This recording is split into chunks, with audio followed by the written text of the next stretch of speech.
This is Kite Cutter TV with another presentation.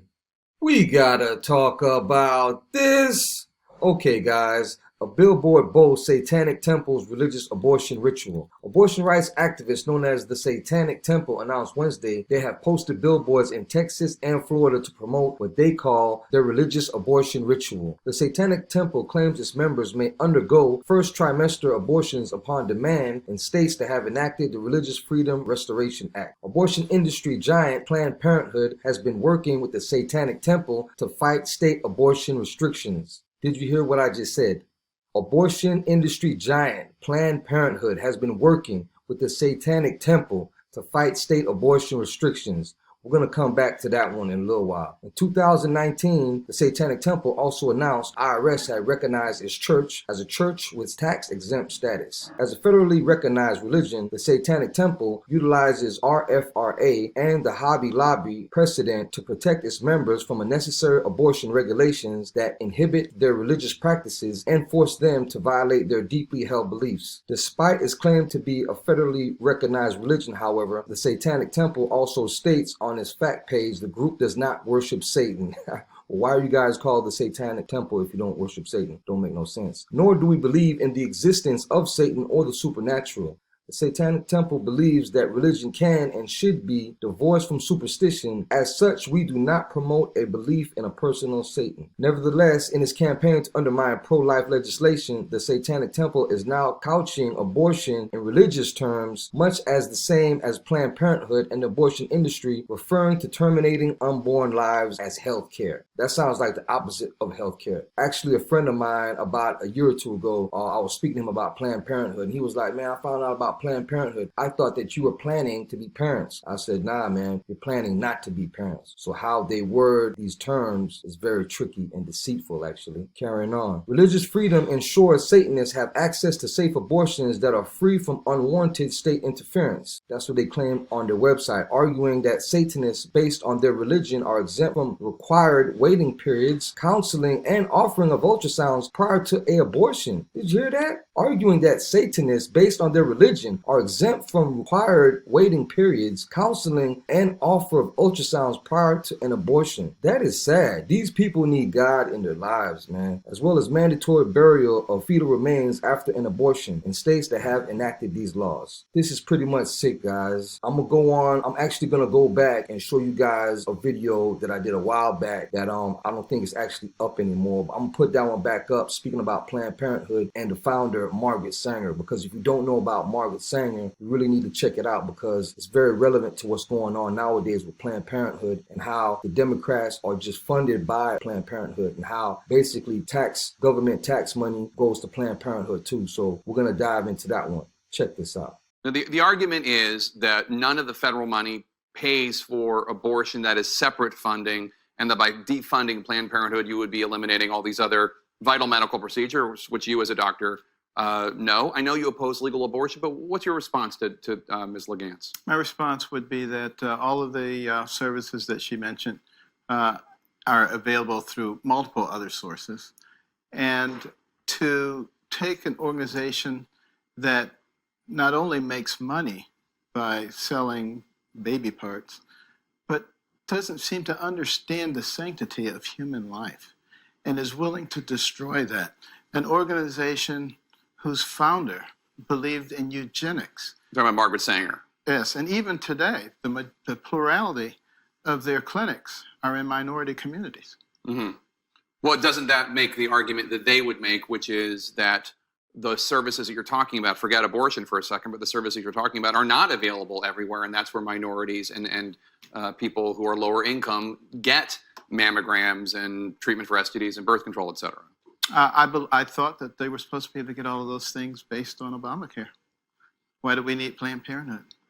But for Planned Parenthood itself, because Planned Parenthood says none of the tax dollars go to fund abortion, on these tapes, you wonder how if some might make money off of it, there's no way of knowing it right now.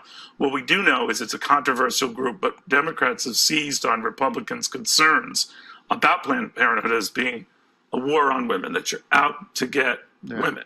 Well, maybe I'm not objective when it comes to Planned Parenthood, but, I know who Margaret Sanger is. And I know that she believed in eugenics and that she was not particularly enamored with black people.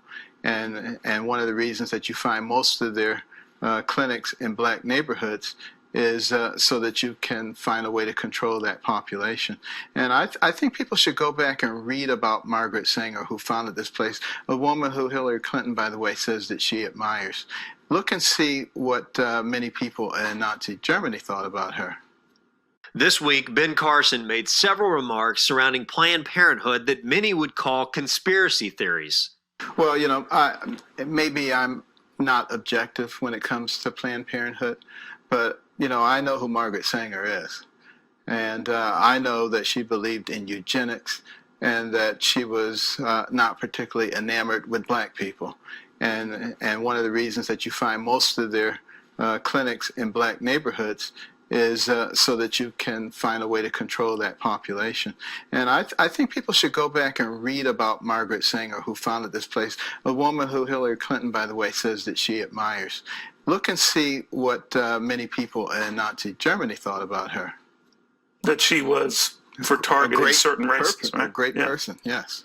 You know, Ben Carson is right. He is right on. Margaret Sanger was a vile racist and a massive proponent of eugenics.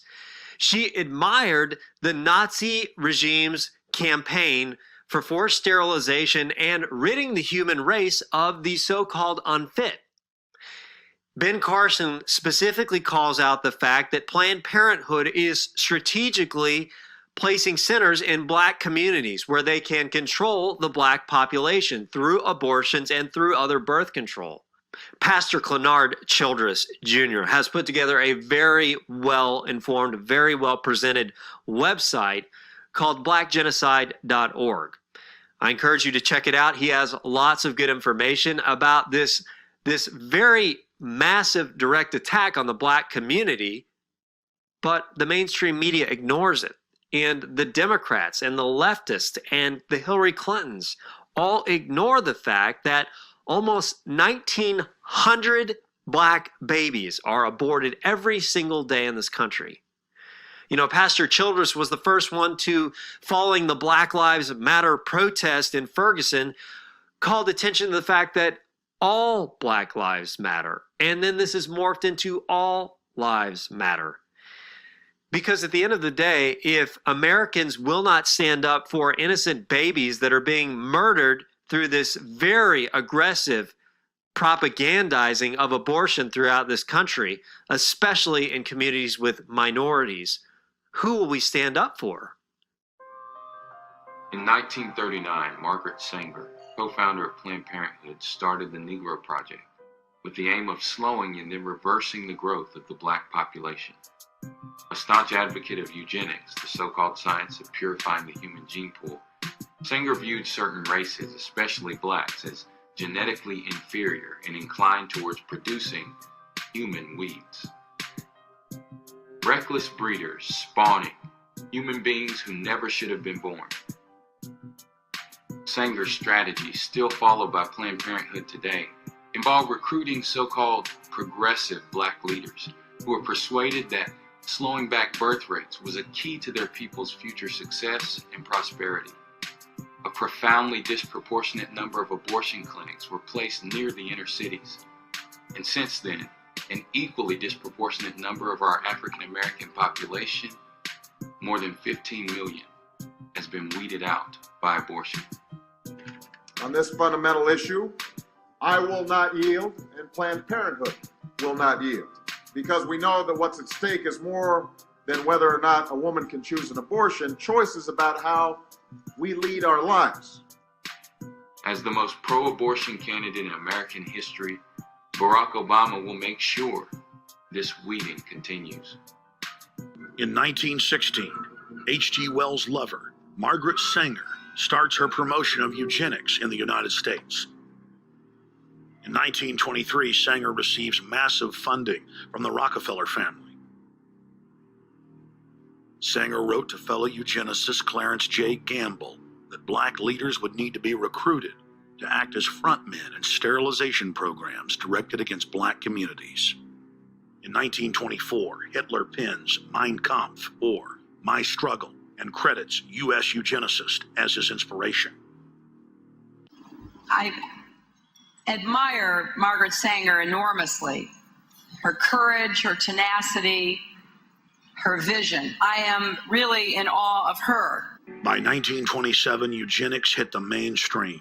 The so-called science was aggressively pushed through contests at schools, churches, and at state fairs.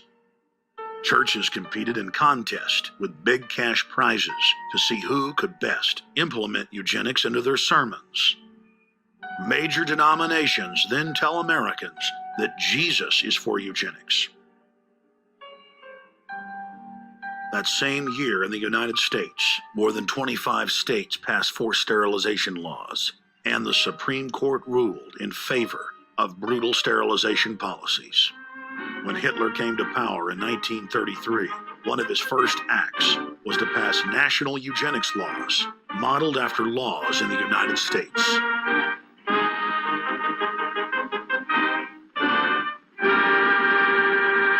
The Nazi brand of eugenics had embarrassed the elites, but they had no intention of stopping their plans. The Allies literally fought with each other over who would get top Nazi eugenicist. It didn't matter if the SS doctors had tortured tens of thousands to death. They were free to go. The Angel of Death, Joseph Mengele, and his boss, Ottmar von Verscher, were not prosecuted, and von Verscher even continued his work in Germany after the war. Eugenicists were angry that their great work had been exposed. They then scrambled to camouflage their agenda. Eugenics Quarterly became Social Biology. The American Birth Control League became Planned Parenthood. New terms like transhumanism, population control, sustainability, conservation, and environmentalism replaced racial hygiene and social Darwinism. Mrs. Margaret Slee, president of America's Planned Parenthood Federation, maintains that European women should stop having babies for the next 10 years. Don't you think such a theory, such a radical theory, is antisocial? On the contrary, it seems to me that it is more practical and humane. What about the women who want babies now and in 10 years will not be able to have babies? More impractical, don't you think? Oh, John, you do ask hard questions. I should think that instead of being impractical, it is really very practical and intelligent and humane. Thanks for watching. Like, share, and subscribe. Till next time, God bless. Peace.